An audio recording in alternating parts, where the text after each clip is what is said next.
oleh Dinda. Silakan Dinda. Hari ini belajar. Hari ini puasa bahagia, berkumpul bersama saudara seiman. Tuhan Yesus telah satukan kita tanpa memandang di antara kita. Dengan tangan dalam kasih, dalam satu hati, berjalan dalam kasih Tuhan. Kau sahabatku, kau saudaraku, tiada yang dapat memisahkan kita. Kau sahabatku, kau saudaraku, tiada yang dapat memisahkan kita. Firman Tuhan hari ini diambil dari Matius 7 ayat 7. Matius 7 ayat 7.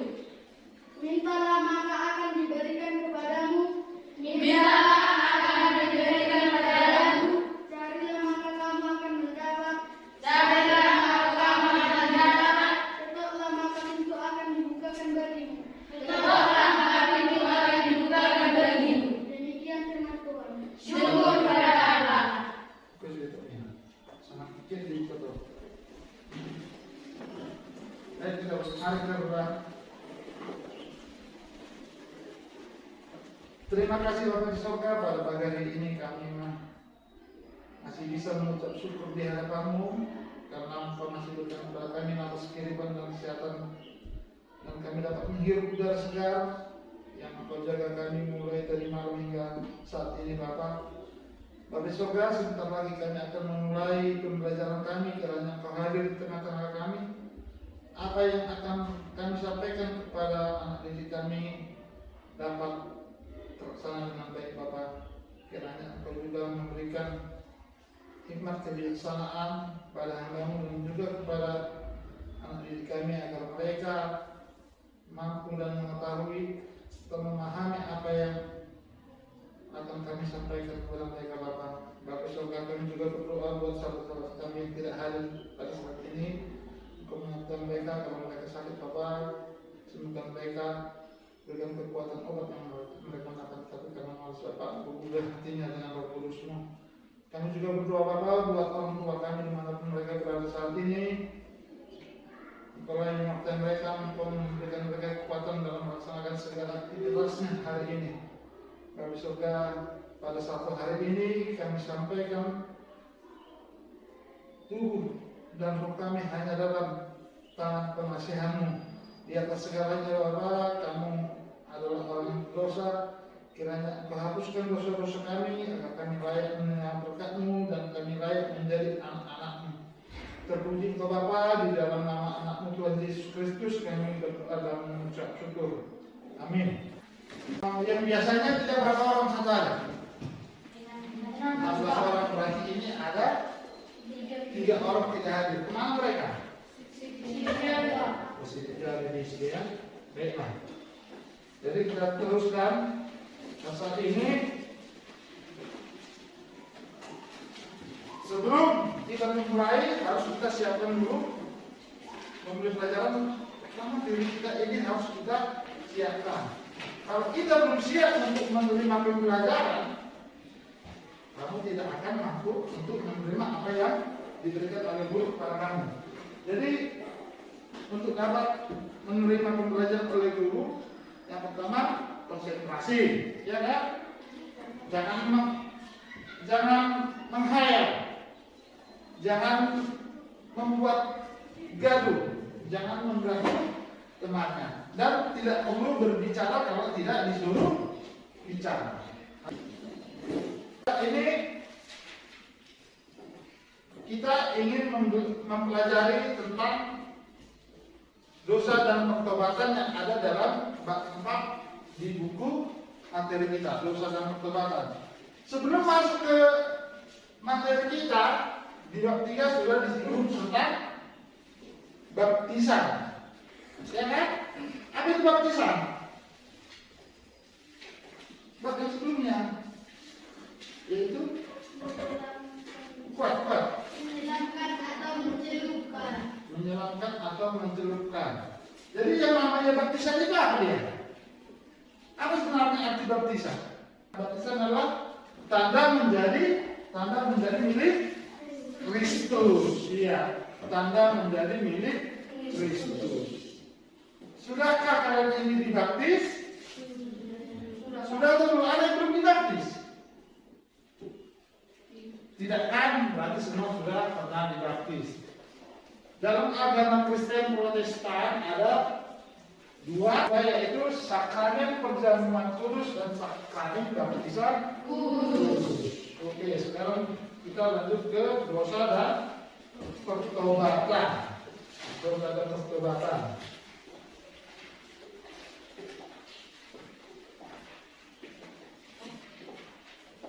Mengapa manusia berdosa?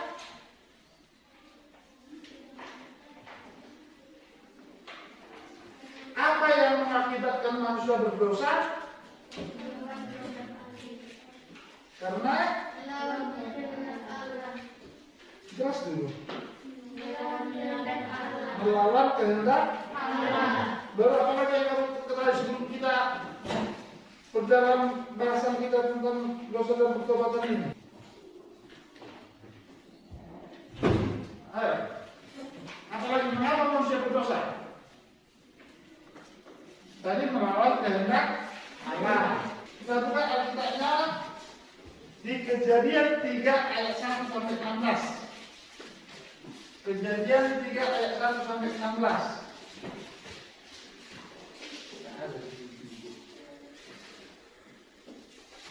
Alkitab itu ada ya. Ini ada. Kejadian 3 ayat 1 sampai 16.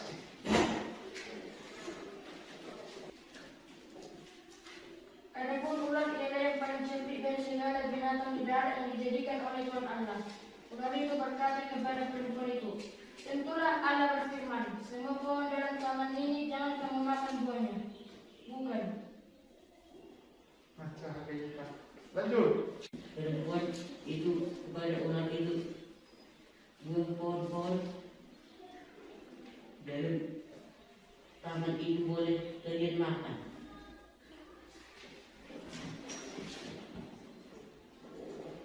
Tetapi tentang buah-buahan yang ada di tengah-tengah taman, Allah berfirman, jangan kamu makan atau raba buah itu, nanti kamu mati. Tetapi ular itu berkata kepada perempuan itu, sekali-kali kamu tidak akan mati. Lanjut.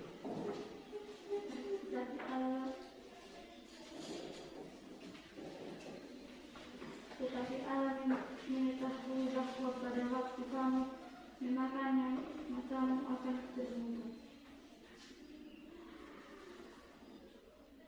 Kuat suaranya. Baca film lu.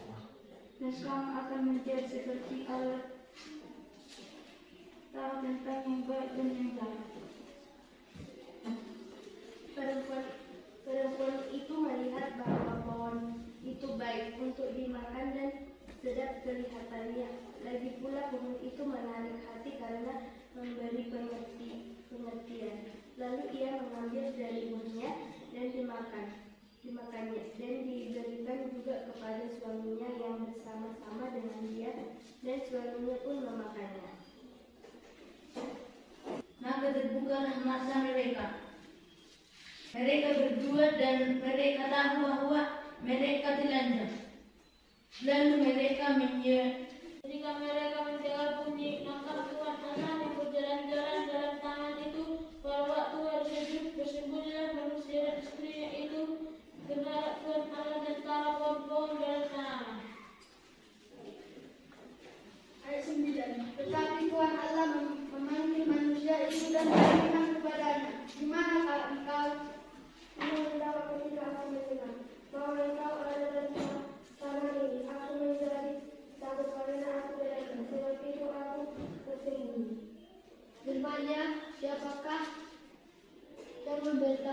kepadamu bahwa engkau telanjang.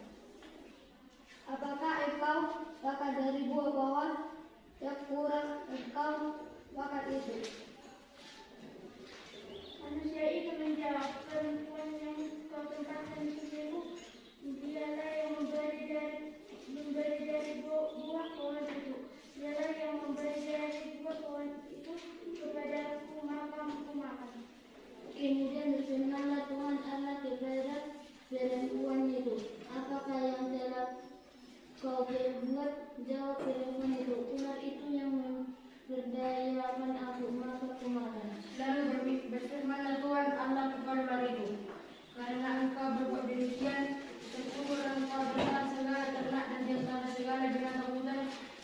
Dengan ketubuhan engkau akan mendarat dan di hutan yang akan memakan semua hidupmu. Firman-Nya kepada perempuan itu, susah payahmu untuk menyambung anakku buat pengasuhannya. Dengan kesakitan engkau akan melahirkan anakmu, namun engkau akan beralih kepada suamimu dan dia akan berkuasa atasmu. Baik? Ya. Jadi dalam pembelajaran ini, dalam kitab Kejadian 3 ayat 1 sampai 16 itu, di sanalah awal mula jatuhnya manusia ke dalam dosa. Percobaan yang dilakukan iblis terhadap Hawa ada tiga cara. Yang pertama, melalui tubuh. Yang pertama ya melalui tubuh atau keinginan daging. Apa yang pertama? Iya, melalui tubuh atau keinginan daging. Ketika Hawa melihat buah pohon itu, buahnya menarik. Seperti kalau kamu melihat, padahal itu dari pohon buah itu punya orang. Tapi karena keinginan tubuhmu, keinginan jasmani, apa saja yang termasuk keinginan jasmani atau tubuh? Apa yang termasuk kebutuhan jasmani atau tubuh? Makan, minum, dan yang lain-lain. Jadi ketika kita lapar, ketika kamu melihat buah yang sedang masak, yang ranum, yang menarik, kamu kepengen kan memakannya? Kepengen. Makanya datang iblis tadi menggoda, mencobai. Kamu kan udah lapar, itu buahnya enak dimakan. Ketika kamu udah makan itu, nanti kamu tidak akan lapar. Ambillah. Itu godaan iblis tadi. Siapa pernah digoda iblis seperti itu? Pasti pernah semua kan? Iya, kenapa? Karena belum kuat pertahanan imannya. Masih bisa digoda oleh iblis. Keinginan tubuh tadi, keinginan daging. Karena kita lapar, ada makanan padahal bukan milik kita, maka kita ambil. Setelah kita ambil, kita makan, maka kita berdosa. Itu yang pertama. Baru yang kedua, melalui keinginan hati atau jiwa. Apa? Melalui keinginan hati dan jiwa. Ya, melalui keinginan hati atau Jiwa. Hawa merasa buah pohon itu menarik hati. Namanya menarik hati, digoda kita. Berarti itu dia memberi pengertian. Kalau kita lihat, buka dulu lagi Kejadian 3 ayat 6b. Apa isinya? Kejadian 3 ayat 6b. Lagi pula pohon itu menarik hati karena memberi pengertian. Pohon itu memberi pengertian. Apa maksudnya memberi pengertian? Ketika Hawa nanti sesudah memakan buah pohon itu, dia pasti mengerti tentang mana yang baik dan mana yang jahat. Jadi memberi pengertian dia. Kenapa dia menjadi tertarik? Karena buah itu memberi pengertian. Kenapa dia tertarik? Karena setelah aku memakan buah itu, menurut saya akibat godaan iblis yang cara kedua. Ketika aku memakan itu nanti, maka aku akan menjadi orang yang mengerti, tahu yang baik dan yang jahat. Padahal tidak ada pesan Tuhan kan? Jangan memakan buah pohon larangan yang ada di tengah-tengah taman. Sudah ada perintah Tuhan, tetapi Hawa tetap melanggarnya. Dan Adam juga ikut memakannya karena digoda oleh si Hawa. Itu keinginan hati tadi. Memberi pengertian, jadi ada keputusan. Kalau sudah memberi pengertian berarti bisa mengambil keputusan. Diambillah untuk dilakukan dalam kehidupan sehari-hari. Jadi hati manusia sering dipengaruhi oleh keinginan daging yang liar. Hati kita ini sering dipengaruhi keinginan daging yang liar. Maksudnya seperti tadi. Karena lapar, buah yang ada yang kita lihat punya orang yang di dalam sana kita ambil. Ya kan? Itu keinginan daging yang liar. Yang baik kalau lapar ya sampai di rumah baru makan. Itu yang baik. Kalau mengambil milik orang lain namanya mencuri. Dan mencuri itu juga dosa. Baru yang ketiga melalui roh. Melalui roh atau keangkuhan. Ada yang ketiga melalui roh keangkuhan. Itu yang cara ketiga yang dilakukan oleh iblis kepada Hawa.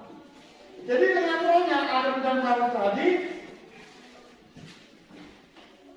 sebenarnya bersekutu dengan Allah, masih bersekutu, masih diperdamaikan ketika manusia belum berdosa. Adam dan Hawa dan Allah masih berdamai. Masih berdamai, tidak takut.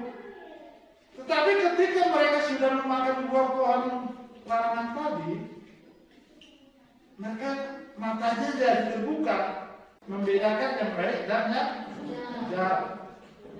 Berarti kalau yang namanya tidak pakai pakaian itu jelek, tidak baik. Makanya ketika mereka sudah tahu mereka berdosa, mereka tidak lagi tertutup, mereka lagi telanjang, maka mereka membuat daun-daun menjadi pakaian mereka menutupi auratnya. Itu tadi 3 cara yang dilakukan iblis kepada Hawa. Apa saja dari caranya? Yang pertama, keinginan daging. Yang kedua, keinginan hati atau jiwa. Baru yang ketiga, melalui roh atau keangkuhan dia. Melalui roh atau keangkuhan. Kalau yang nama aku ya, namanya aku sudah pasti berdosa. Tidak boleh sombong, tidak boleh angkuh. Ada yang sombong di kelas ini? Enggak? Tidak, oke lah. Baiklah kalau tidak ada yang sombong. Sekarang kita cari dulu apa itu arti dosa. Apa dosa? Dosa adalah pemberontakan manusia yang melawan Allah dan kehendaknya. Dosa adalah Pemberontakan manusia yang melawan Allah dan kehendaknya. pemberontakan manusia Melawan Allah dan melawan kehendaknya. kehendak Allah. Yang pasti arti dari dosa itu adalah pelanggaran dari perintah Allah. Salah satunya contohnya pelanggaran yang dilakukan oleh Adam dan Hawa. Gimana pelanggarannya? Ketika mereka tidak mentaati perintah yang sudah diberikan oleh Allah kepada mereka. Ya kan? Dalam bahasa Yunani, boleh sambil catat ya. Dalam bahasa Yunani sebagai aspek dosa. Yang pertama itu hamartia. Hamartia artinya pelanggaran, perbuatan salah atau berdosa kepada Allah. Itu yang hamartia. Itu dalam bahasa Yunani ya, arti dosa. Hamartia.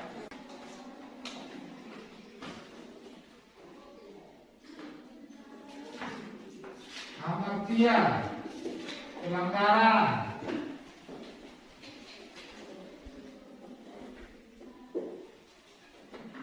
Coba kita lihat di Yohanes 9 ayat 41. Yohanes 9 ayat 41. Baca dulu, satu orang. Siapa yang sudah apa? Yesus kepada mereka, sekiranya kamu buta, kamu tidak berdosa. Tetapi karena kamu berkata, kami melihat maka cepat berdosamu. Ya. Baru yang kedua, adikia. Adikia. Apa itu adikia? Adikia artinya kejahatan. Kejahatan. Kelaliman. Kejahatan, kelaliman atau ketidakadilan.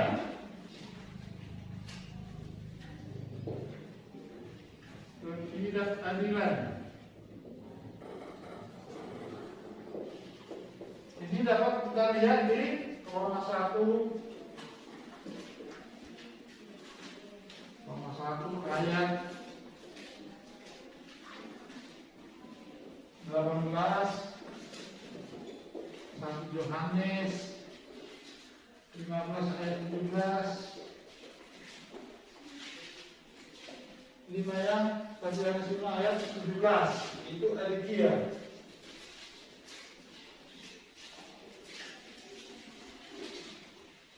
Baru adikia ini juga dapat diartikan sebagai kekurangan kasih.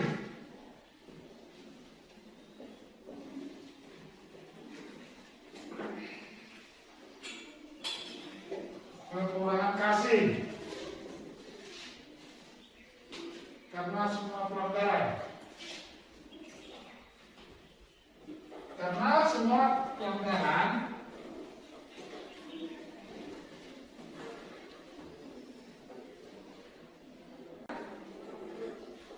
merupakan atau bersumber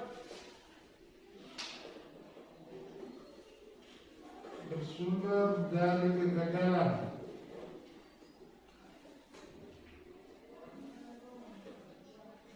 Bersumber dari kegagalan untuk mengasihi.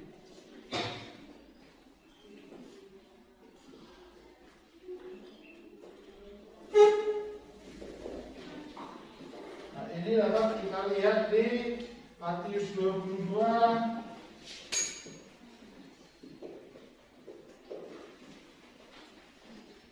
ayat 37 sampai 40. Kemudian Lukas 10 ayat 27 sampai 37. Nah, coba kita baca dulu, kita buka dulu Alkitabnya. Kita lihat di Matius 22. Roma 1 ya, Roma 1 ayat 18. Saudara kabar? Roma 1 ayat 18. Sebab muka Allah nyata dari surga ada segala kefasikan dan keimanan manusia yang menindas kebenaran dan kelaliman. Iya, di sana jelas dikatakan kelaliman, menindas kebenaran oleh kelaliman, makanya menjadi dosa. Roma 1 ayat 2. Kemudian 1 Yohanes 5 ayat 17. Semua kejahatan adalah dosa, tetapi ada dosa yang tidak mendatangkan maut. Sekali lagi. Semua kejahatan adalah dosa, tetapi ada dosa yang tidak mendatangkan maut. Itu dia ya. tentang dia. Coba kita buka dulu Matius 22 ayat 37 sampai 40. Matius 22 ayat 37 sampai 40. Sudah.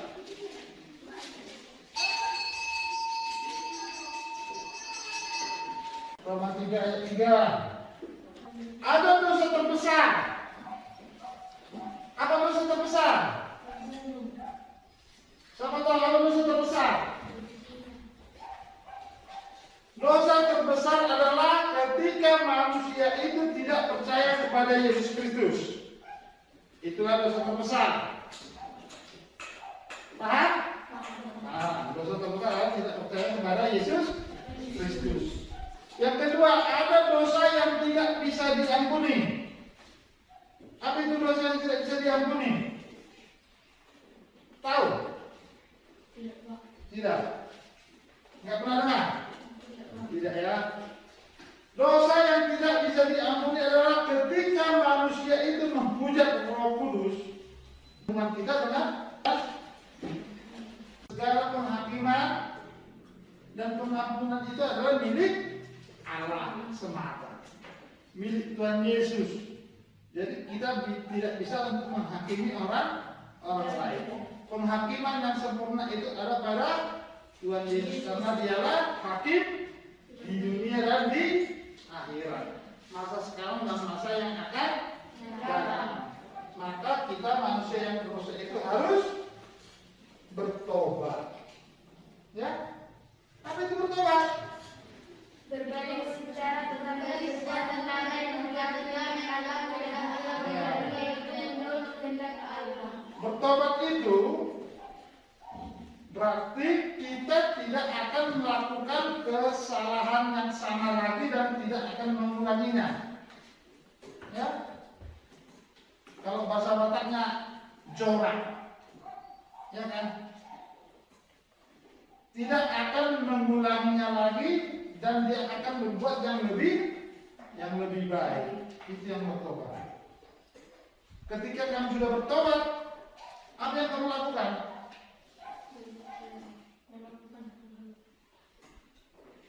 Apa yang kamu lakukan ketika kamu sudah bertobat?